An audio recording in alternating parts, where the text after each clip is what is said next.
రక్షకుడు, విమోచకుడు, త్వరలో రానున్న రారాజు యేసుక్రీస్తు పరిశుద్ధమైన నామములో ప్రియ hope TV India Telugu channel ప్రేక్షకులందరికీ శుభములు తెలియచేస్తున్నాను. నిర్ణయ కాలము అనే ఈ అంశభాగమునకు మిమ్మల్ని కూడా ప్రేమతో ఆహ్వానిస్తూ ఉన్నాను. ఒక చక్కటి నిర్ణయం తీసుకొని ఆ నిర్ణయం ద్వారా దేవుని చిత్తాన్ని జరిగిస్తూ ఈ లోకములో దేవుని కొరకు ఒక బలమైన సాధనముగా వాడబడుతూ ఆయన సాక్షిగా జీవిస్తూ ఆయన రాజ్యానికి వారసులు అవ్వాలని దేవుడు ఆశిస్తూ ఉన్నాడు. అందుకొరకై వాక్యము ద్వారా అనేక విషయాలు మనల్ని బోధిస్తూ మనకు హెచ్చరికలు ఇస్తూ మనము కూడా ఒక మంచి నిర్ణయం తీసుకోవాలని ఆయన ప్రేరేపిస్తూ ఉన్నాడు.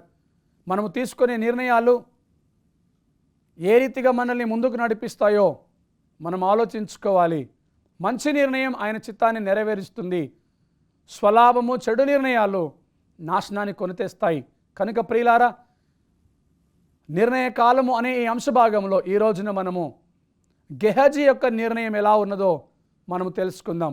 2వ రాజుల గ్రంథము 5వ అధ్యాయము 20వ వచనము చదువుకుందాం. 2వ రాజుల గ్రంథం 5వ అధ్యాయము 20వ వచనం.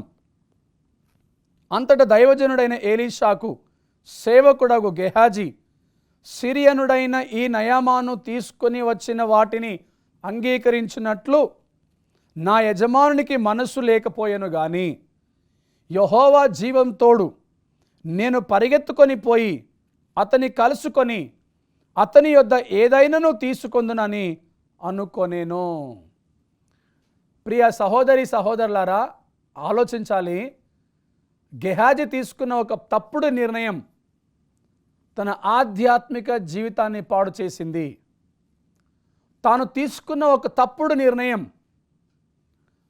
తాను ఒక ఆధ్యాత్మిక వ్యక్తి అయినప్పటికీ కూడా లోక సంబంధమైన ఆలోచనలు కలిగి తీసుకున్న ఒక తప్పుడు నిర్ణయం తన జీవితంలో ఘోరమైన ప్రమాదము తీసుకుని వచ్చింది. మనందరికీ తెలుసు, ఎలీషా దగ్గర గెహజీ అనే ఒక సేవకుడు పనిచేస్తూ ఉన్నాడు. ఎలీషా దేవుని చేతిలో బలమైనటువంటి సాధనముగా వాడబడుతూ ఉన్నాడు. ఎలీషా ఎన్నో అద్భుత కార్యములు జరిగించి దేవుని చిత్తాన్ని జరిగించి దేవుని చిత్తానుసారముగా సేవా పరిచర్య జరిగిస్తూ ఉండగా ఆయనకు సేవకుడు అయినటువంటి గెహాజీ దేవుని యొక్క చిత్తాన్ని గ్రహించి దేవుని సేవా పరిచర్యలో దైవికముగా ముందుకు నడవలసినటువంటి వ్యక్తి లోక సంబంధంలో కూరుకుపోయి, లోకాశలలో కూరుకుపోయి, లోకములో ఉండే ధనములో కూరుకుపోయి ప్రియ సంగమా తన జీవితాన్ని పాడు చేసుకున్నట్లుగా ఈరోజు వాక్య భాగంలో మనము తెలుసుకుంటాం. తను ఆలోచించినటువంటి ఆలోచన, తాను తీసుకునే నిర్ణయం తనను తన కుటుంబాన్ని విచ్ఛిన్నము చేసేసింది. దేవుని యొక్క శాపాన్ని కొని తెచ్చుకున్నది అని ఇక్కడ మనము చదువుతుంటాం. వాస్తవానికి ఎలీషా దగ్గరికి నయామాను వచ్చి ఉన్నాడు. సిరియనుడైన నయామాను తనకు కలిగినటువంటి కుష్టును బట్టి ఎలీషా యొద్దకు వచ్చినప్పుడు ఎలీషా ఆ యొక్క నయామానును నీటిలో 7 సార్లు మునుగుమని ఆయన ఆజ్ఞాపిస్తూ ఉంటాడు. ఆ రీతిగా నయామాను 7 సార్లు నీటిలో స్నానము చేసినప్పుడు, ఆ రీతిగా 7 సార్లు మునిగి స్నానము చేసినప్పుడు తనకు కలిగినటువంటి కుష్టు వెడలిపోతూ ఉంది. దీనికి కూడా గల కారణం ఆ నయామానును ఒక చిన్నది తీసుకొని వచ్చి దేవుని యొక్క సేవకుడైన ఎలీషా యొద్దకు నడిపిస్తుంది. ఆ రీతిగా నయామాను ఎంతో కుష్టు వ్యాధి కలిగి ఎన్నో పరిచర్యలు చేసి ఎన్నో కార్యాలు చేసినప్పటికీ కూడా తనకున్నటువంటి రోగము పోలేదు, తనకు స్వస్థత కలగలేదు. అయినప్పటికీ ఎలీషా యొద్దకు నడిపించబడినప్పుడు ఎలీషా సెలవిచ్చాడు, నీవు నీ యొక్క కుష్టుకు స్వస్థత కలగాలి అంటే యోర్దాను నదిలో 7 సార్లు మునుగుమని స్నానము చేయమని ఆయన చెప్పినట్లుగా నయామాను ఎలీషా మాటకు లోబడి ఎంతో వినయము కలిగి ఎంతో భక్తి కలిగి ఆయన మాటకు లోబడి ఆ యోర్దాను నదిలో 7 సార్లు మునుగటము చూస్తాము. ఆ రీతిగా తాను తన యొక్క కుష్టును పోగొట్టుకొని అద్భుత కార్యాన్ని పొందుకున్నాడు. అదే 5వ అధ్యాయము 16వ వచనంలో చూసినట్లయితే ఎలీషా, ఎవని సన్నిధిని నేను నిలబడి ఉన్నానో ఇశ్రాయేలు దేవుడైన ఆ యెహోవా జీవము తోడు నేనేమీ తీసుకొనను అని చెప్పెను. ప్రియ సంగమా, సహోదరి సహోదరులారా, ఎప్పుడైతే నయామాను యోర్దాని నదిలో 7 సార్లు మునిగాడో అద్భుత రీతిగా దేవుని మహాకృపను బట్టి ఆయన స్వస్థత పొందుకున్నాడు. తనకున్నటువంటి కుష్టు పోయింది. ఎన్నో దేవుళ్ళని దేవతలని ఆశ్రయించాడు, ఎవరు ఆ కుష్టును తీసివేయలేకపోయారు. ఎంతో డబ్బును ఖర్చు చేశాడు, ఎవరు ఆ కుష్టును తీసివేయలేకపోయారు. కానీ ఏలీషా దైవజనుడి దగ్గరికి వచ్చినప్పుడు, యెహోవా జీవము తోడు, ఇదిగో నువ్వు 7 సార్లు నదిలో మునిగినట్లయితే నీకు స్వస్థత కలుగుతుందని చెప్పిన కారణాన్ని బట్టి నయామాను ఎంతో వినయము కలిగి, విధేయత కలిగి, దేవుని మాటకు లోబడి, దేవుని చిత్తానుసారంగా నదిలో 7 సార్లు మునిగి స్నానము చేసి ఉన్నాడు. ఆ రీతిగా ఆయన తన కుష్టుని పోగొట్టుకున్నాడు. దానికి కృతజ్ఞతగా నయామాను అంటున్నాడు. ఇదిగో 15వ వచనం చదువుతున్నాను. అప్పుడు అతడు తన పరివారముతో కూడా దైవజను యొద్దకు తిరిగి వచ్చి అతని ముందర నిలిచి, చిత్తగించుము, ఇశ్రాయేలులోనున్న దేవుడు తప్ప లోకమంతటి అందు మరి ఒక దేవుడు లేడని నేను ఎరుగుదును. తన కలిగిన కుష్టును బట్టి, ఇప్పుడు ఎలీషా చెప్పిన కారణాన్ని బట్టి, నయామాను చేసిన పనిని బట్టి దేవుడు అద్భుత రీతిగా తనకున్న కుష్టును తొలగించి ఉన్నాడు. నయామాను స్వస్థత పొందుకొని ఉన్నాడు. అయితే ఆ నయామాను స్వస్థత పొందుకున్న కృతజ్ఞత భావముతో ముందుకు వచ్చి అంటున్నాడు, ఇప్పుడు నీవు నీ దాసుడైన నా యొద్ద బహుమానము తీసుకునవలసినదని అతనితో చెప్పెను. నయామాను ఎలీషా యొద్దకు వచ్చి, అయ్యా, దేవుడు నా జీవితంలో కార్యాలు జరిగించాడు, దేవుడు నాకు అద్భుతాలు చేశాడు, ఇశ్రాయేలీలైన దేవుడు తప్ప, ఇదిగో రాయబడినటువంటి మాట, ఇశ్రాయేలీలలో ఉన్న దేవుడు తప్ప లోకమంతటి అందు మరి ఏ దేవుడు లేడని నేను నమ్ముచున్నాను అని మరి ఎంతో ధనము తీసుకొని వచ్చి బహుమానం ఇవ్వటానికి ఎలీషాను పురికొల్పుతూ ఉన్నాడు. ఎలీషా అంటాడు, ఎవని సన్నిధిని నేను నిలబడి ఉన్నానో ఇశ్రాయేలీలైన ఆ యెహోవా జీవము తోడు నేనేమీ తీసుకున్నానని చెప్పాను.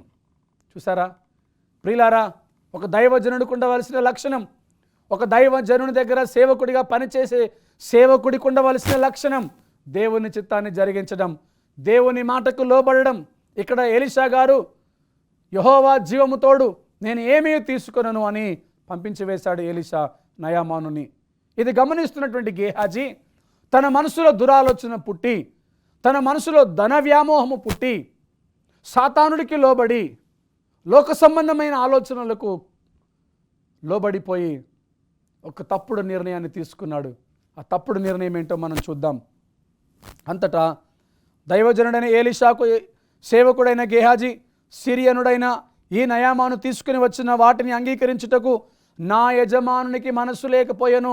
అయ్యో, ఇంత ధనము తీసుకొని వస్తే నా యజమానుడు తీసుకోవట్లేదు, నా యజమానునికి మనస్సు ఈ ధనము మీద లేదు అని భావించినటువంటి గేహాజీ ఆయన అంటాడు, ఆ యెహోవా జీవము తోడు నేను పరిగెత్తుకొని పోయి అతని కలుసుకొని అతని యొద్ద ఏదైనా తీసుకుందనని చెప్పాడండి. అంటే ఎలీషా దేనినైతే తృణప్రాయంగా ఎంచి ఉన్నాడో, ఎలీషా దేనినైతే వద్దనుకున్నాడో, ఇప్పుడు అది తిరిగి తీసుకోవటానికి గేహాజీ తన మనసును పురికొల్పుకుంటూ ఉన్నాడు. ఓ తప్పుడు స్వార్థపూరితమైన నిర్ణయాన్ని తీసుకోవటానికి తనను తాను ప్రేరేపించుకుంటూ ఉన్నాడు. నయామానును కలుసుకున్నట్టుకై పోవచ్చుండగా నయామాను తన వెనుక నుండి పరుగు వచ్చుచున్న వానిని చూచి రథమును దిగి వచ్చి ఎదుర్కొని క్షేమమా అనిగాడు. అప్పుడు అతడు క్షేమమే అని చెప్పి ఆ రీతిగా వారిద్దరూ మాట్లాడుకొని ఇప్పుడు గేహాజీ అంటూ ఉన్నాడు, నా యజమానుడు నా చేత వర్తమానమును పంపి ప్రవక్తల శిష్యులలో 2 యవనులు ఎఫ్రాయిము మన్యము నుండి నా యొద్ద ఇప్పుడే వచ్చిరి గనుక నీవు వారి కొరకు 2 మనుగుల వెండియు 2 దుస్తుల బట్టలను దయచేయమని సెలవిచ్చి ఉన్నాడనెను. అందుకు నయమాను నీకు అనుకూలమైతే రెట్టింపు వెండి తీసుకొని పొమ్మని బ్రతిమాలి 2 సంచులలో 4 మనుగుల వెండి కట్టి 2 దుస్తుల బట్టలిచ్చి తన పనివారి 2 మీద వాటిని వేయగా వారు గేహాజీ ముందు వాటిని మోసుకొని పోయిరి. ప్రియులారా, ఆలోచించండి. దైవజనుడి దగ్గరగా సేవా పరిచర్య జరిగిస్తున్న గేహాజీకి ఉండవలసిన లక్షణము కాదు. దేవుని చిత్తాన్ని గ్రహించి, దేవుని చిత్తానికి లోబడి, దేవునికి సమర్పించుకొని, ఆయన చిత్తానుసారముగా ఒక మంచి నిర్ణయం తీసుకొని లోక సంబంధంలో లోకములో ఉన్న వాటిని చూస్తూ కూరుకుపోకుండా ఉండవలసినటువంటి గేహాజీ అక్కడ ఉన్న ధనానికి వ్యామోహం అయిపోయాడు. ధన వ్యామోహంలో పడిపోయి తప్పుడు నిర్ణయాన్ని తీసుకొని అటు ఎలీషాకు తెలియకుండా పరిగెత్తుకొని వెళ్ళి నయామానును కలుసుకొని ఏ ధనమునైతే, ఏ వెండినైతే, ఏ బహుమానమునైతే ఎలీషా కాదనుకున్నాడో ఆ బహుమానమును తెచ్చుకున్నాడు. 27వ వచనం, కాబట్టి నయామానుకు కలిగిన కుష్టు నీకును నీ సంతతికిని సర్వకాలము అంటియుండును అని చెప్పగా వాడు మంచు వలె తెల్లనైన కుష్ఠము కలిగి ఎలీషా ఎదుట నుండి బయటికి వెళ్ళెను. ప్రియ సంగమా, మనలను పిలిచిన పిలుపుకు తగిన బహుమానము పొందవలనని గురి యొద్దకే పరిగెత్తుచున్నాము అని భక్తుడైన పౌలు గారు సెలవిస్తూ ఉండగా, మనము దేని నిమిత్తమైతే పిలువబడ్డామో ఆ విషయములో ఆ పిలుపుకు తగిన ప్రతిఫలమైన బహుమానమును పొందుకోవటానికి గురి యొద్దకు ఓపికతో పరిగెత్తవలసిన మనం ఈ లోకములో దేని విషయములోనైనా మనం కూరుకుపోయి ఉన్నామేమో. బలహీనతల్లో ఉండి, పాపములో ఉండి, వ్యామోహాల్లో ఉండి మనం కూరుకుపోయి దేవుని చిత్తాన్ని నెరవేర్చవలసిన మనమే దేవుని చిత్తాన్ని నెరవేర్చకుండా ఉంటున్నామేమో ఆలోచించాలి. ఇది ఏనాటికి ఎప్పటికీ దేవుని చిత్తాన్ని జరిగించదు అని, తిరిగి దేవుని యొక్క నాశనాన్ని మనం కొని తెచ్చుకుంటాము అని, ఆయన రెండవసారి లోకానికి వచ్చినప్పుడు విడిచిపెట్టబడతామనే విషయాన్ని ఈ రోజున మనం అందరం కూడా గమనించాల్సిందిగా దేవుని వాక్యం హెచ్చరిక చేస్తూ ఉంది. 1 తిమోతికి పత్రిక 6వ అధ్యాయము 10వ వచనం మనం చదువుకుందాం. 1 తిమోతి పత్రిక 6వ అధ్యాయము 10వ వచనం, ఎందుకనగా ధనాపేక్ష సమస్తమైన కీడులకు మూలము. కొందరు దానిని ఆశించి విశ్వాసము నుండి తొలగిపోయి నానా బాధలతో తమ్మును తామే పొడుచుకొనిరి. ఇక్కడ మనం గమనించినట్లయితే వాక్యం హెచ్చరిస్తూ ఉంది, ధనాపేక్ష సమస్తమైన కీడులకు మూలము. అవును, యోబు ధనవంతుడు కాదా? ధనవంతుడే. మరి యోబు జీవితంలో ఎంత ధనమున్నప్పటికీ కూడా ఆయన యథార్థవర్తుడును అని, ప్రార్థనాపరుడు అని, దేవుని యందు భయభక్తులు గలవాడని వాక్యము సెలవిస్తూ ఉంది కదా. కారణం ఏంటంటే ఆయన ధనవంతుడు అయినప్పటికీ ధన వ్యామోహము కలిగి లేడు. ప్రియులారా, ఇక్కడ మనం గమనించాలి, ఇక్కడ ఈ వాక్యంలో ధనాపేక్ష సమస్తమైన కీడులకు మూలము. ఎలీషా అనే దైవ సేవకుడి దగ్గరగా సేవకుడిగా పనిచేస్తున్నటువంటి గెహజీ, ఎలీషా వలె ఆయన మార్గములో నడుచుకోవాల్సినటువంటి గెహజీ, దేవుని చిత్తాన్ని జరిగిస్తూ ఇటు సంఘానికి సమాజానికి మాదిరికరంగా ఉండవలసిన గెహజీ, దేవుని చిత్తాన్ని జరిగిస్తూ దేవునికి మహిమకరంగా ఉండవలసిన గెహజీ తన హృదయంలో పాపపు ఆలోచనలకు పురికొల్పుకున్నాడు. పాపపు తలంపులతో నింపబడ్డాడు. ధన వ్యామోహంలోనికి వెళ్ళిపోయాడు. అందుకని వాక్యం హెచ్చరిస్తూ ఉంది, ధనాపేక్ష సమస్తమైన కీడులకు మూలము.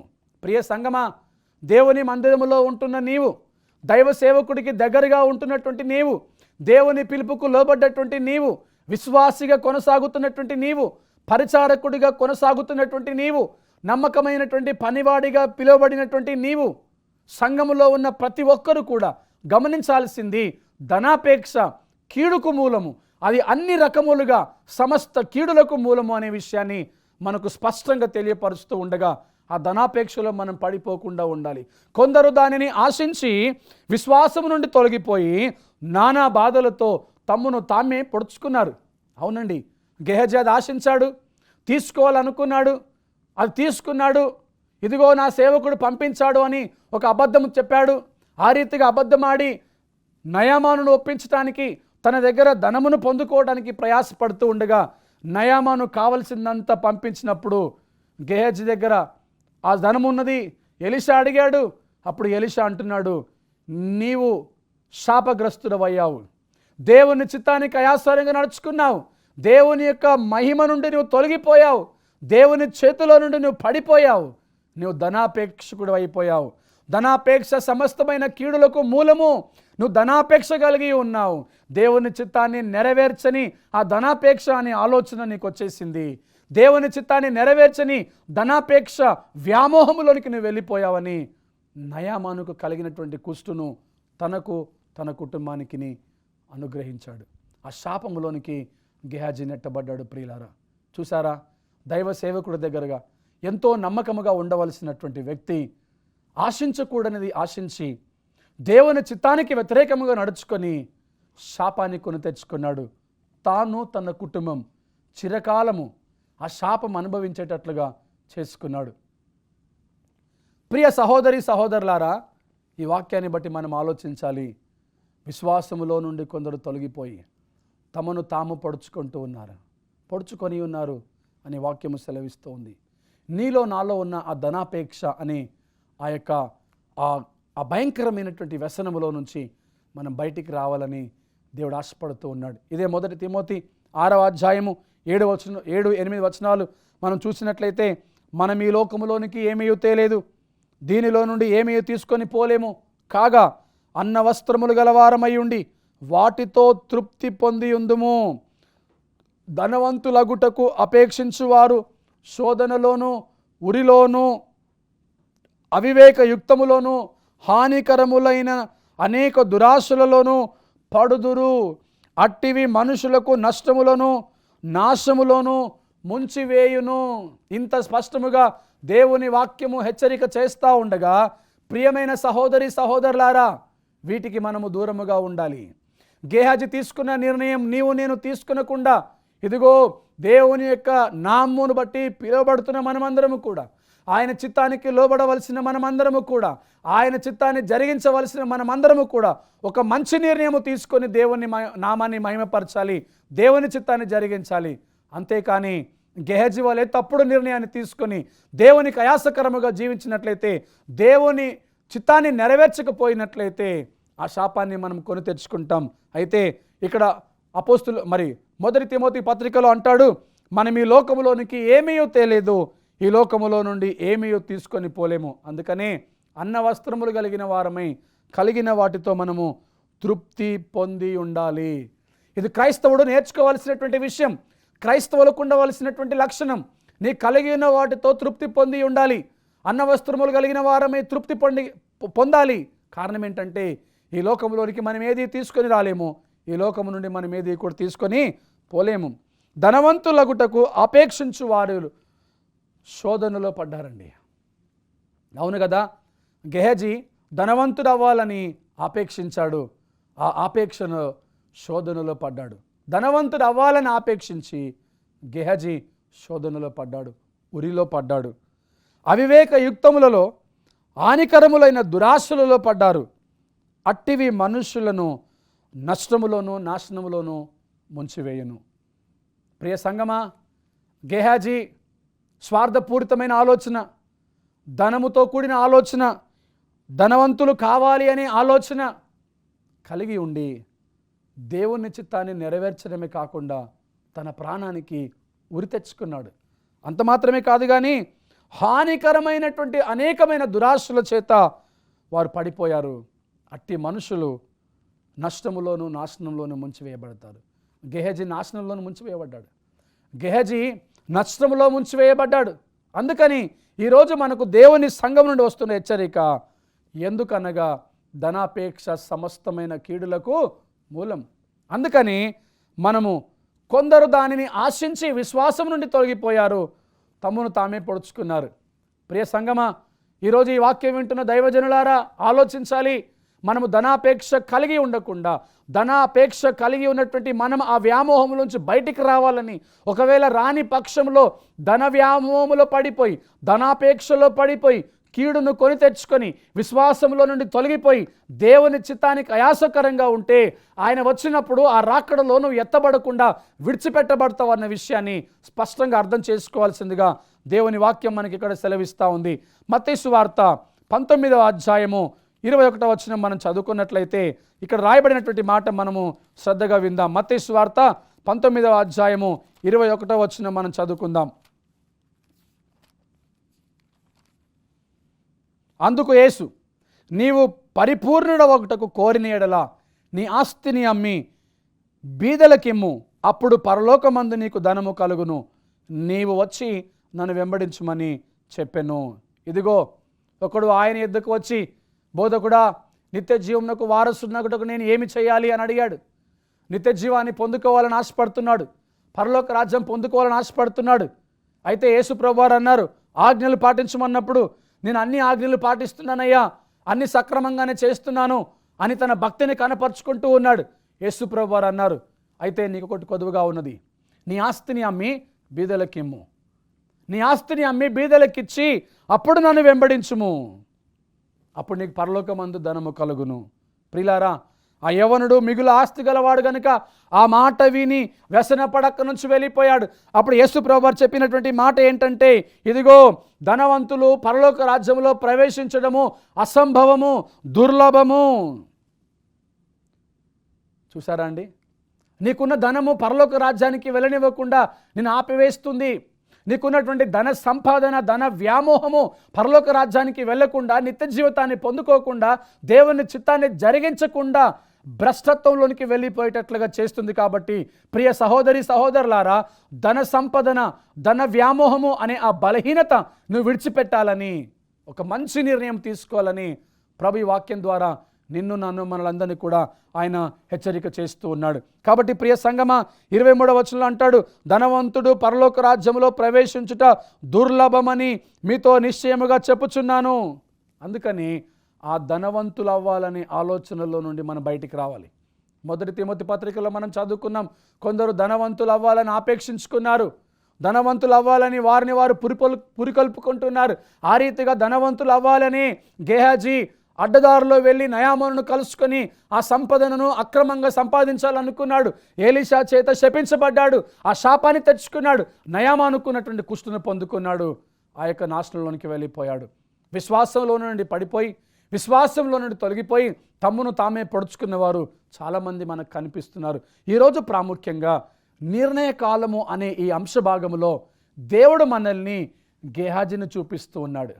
మనల్ని ప్రేమించిన దేవుడు గేహాజీని మనకు చూపించి, ఇదిగో ధన వ్యామోహంలో పడిపోయినటువంటి గేహాజీ పరిస్థితి ఇది, ధనాపేక్ష కలిగినటువంటి గేహాజీ పరిస్థితి ఇది.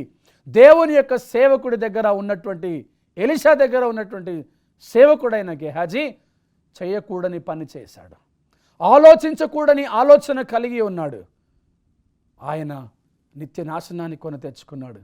కాబట్టి దేవుని సంఘంలో ఉన్న నీవు, దేవుని నామమును బట్టి పేరు పెట్టబడి పిలువబడుచున్న నీవు, దేవుని పిలుపుకు లోబడినటువంటి నీవు, నేను కూడా ఆయన చిత్తానుసారంగా జీవించటానికి, ఆయన చిత్తాన్ని నెరవేర్చడానికి ఒక మంచి నిర్ణయం తీసుకోవాలని దేవుడు ఆశపడుతూ మనకి గొప్ప భాగ్యాన్ని అనుగ్రహిస్తున్నాడు. ప్రియులారా, మనము కూడా గేహాజీ వలె ఓ తప్పుడు నిర్ణయాన్ని తీసుకోకుండా, స్వార్థపూరితమైన నిర్ణయాన్ని తీసుకోకుండా, ధన వ్యామోహంలో ధనాపేక్షలు అవ్వాలనే నిర్ణయం తీసుకోకుండా, ఏ ధనము నేను దేవుడి దగ్గరికి రాకుండా చేస్తుందో ఆ ధనాపేక్ష, ఆ వ్యామోహాన్ని విడిచిపెట్టి, ఆ ధన సంపదను విడిచిపెట్టి దేవుని వెంబడించుదామా? అలా నువ్వు చేసినట్లయితే నీవు నేను దేవుని చిత్తాన్ని నెరవేర్చిన వాళ్ళం అవుతాం. ఆయన రాకడలో ఎత్తబడతాం. పరలోక రాజ్యంలో ప్రవేశించడానికి అది సాధ్యపడుతుందన్న విషయాన్ని గమనించాలి. కళ్ళు మూసుకొని ప్రార్థన చేసుకుందాం. పరలోకమందున మా తండ్రి, మహోన్నతుడైన దేవా, అవును నాయనా, ధనాపేక్ష సమస్తమైన కీడులకు మూలము. కొందరు అది ఆశించి విశ్వాసములో నుండి తొలగిపోయి తమను తామే పొడుచుకున్నారు. ఇదిగో ఈ యొక్క సమయంలో ప్రభువా, ధనాపేక్ష అనే వ్యామోహం కలిగినటువంటి గేహాజీ సేవకుడి, మరి మీ యొక్క దైవజనుడైనటువంటి ఏలీషా దగ్గర సేవకుడిగా పనిచేస్తున్న గేహాజీ చేయకూడని పని చేసి తనను తాను పాపానికి పురికొల్పుకొని ధనము వైపు చూస్తూ ధనాన్ని అక్రమంగా సంపాదించుకొని ఆలోచనల్లో ఆ ధనాన్ని పొందుకొని శాపాన్ని కొని తెచ్చుకున్నాడు. ఒక తప్పుడు నిర్ణయంను బట్టి తనను తాను, తన కుటుంబాన్ని నాశనం చేసుకున్నాడు. ఇదిగో ఈ వాక్యం వింటున్న మేము కూడా ప్రభువా, ఏ విషయంలోనైతే తప్పుడు నిర్ణయాన్ని తీసుకొని మమ్మల్ని మేము ఆశీర్వాదాలకు నోచుకోకుండా శాపాల వైపు పరిగెడుతున్నామేమో తండ్రి, ఆ విషయంలో మీరు మమ్మల్ని హెచ్చరించినందుకై స్తోత్రాలు. మేమందరము కూడా నాయనా ఒక మంచి నిర్ణయాన్ని తీసుకొని గేహాజీ వలె కాకుండా చక్కటి నిర్ణయం, పరలోక రాజ్యానికి వారసులయ్యే నిర్ణయం, మీ చిత్తాన్ని జరిగించే నిర్ణయం, మీ చిత్తానుసారంగా జీవించే నిర్ణయం తీసుకొని మీకు మహిమకరంగా జీవించుటకు ఈ వాక్యాన్ని వింటున్న ప్రియ ప్రేక్షకులను అందరినీ, వారి కుటుంబాలను దీవించమని, వారు తీసుకునే నిర్ణయాలను స్థిరపరచమని మీకే వందనాలు స్తోత్రాలు చెల్లిస్తూ యేసుక్రీస్తు పరిశుద్ధ నామములో ప్రార్థిస్తున్నాము తండ్రి, ఆమేన్.